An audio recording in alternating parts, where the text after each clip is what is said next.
Artıq bazarlar yenidən qurulur. Məqsəd isə ərazidə mövcud olan antisanitar vəziyyətin aradan qaldırılması və bazarların daha müasir standartlara uyğun təşkil edilməsidir. Bundan sonra bazarlara nə istənilən şəxs daxil ola biləcək, nə hər heyvanın satışı mümkün olacaq. Daha ətraflı əməkdaşımız Rəşad Vəkiloğlu'nun hazırladığı sujetdə.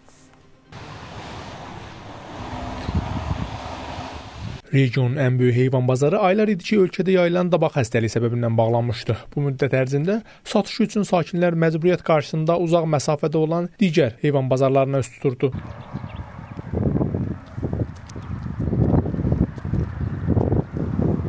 Uzun müddət antisanitar şərait və mövcud infrastrukturun tələblərə cavab verməməsi səbəbindən fəaliyyəti məhdudlaşdırılan Sabirabad mal bazarında hazırda yenidən qurma işləri aparılır. Görüntülər Sabirabad rayonu Şəhriyar kənd ərazisində fəaliyyət göstərən heyvan bazarındandır.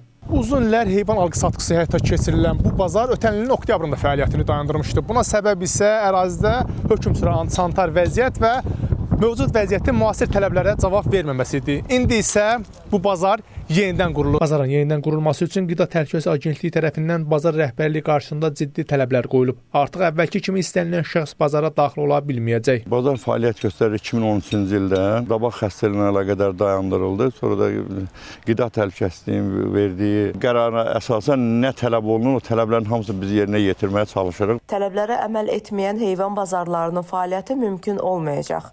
Yenidən qurulan heyvan bazarları isə yalnız agentliyin müvafiq komissiyasının yekun qiymətləndirilməsindən sonra fəaliyyətə başlaya bilər. Layihə çərçivəsində ərazidə müasir satış meydançaları yaradılır, kanalizasiya və su təchizatı sistemləri yenilənir, sanitariya qaydalarına uyğun şərait formalaşdırılır.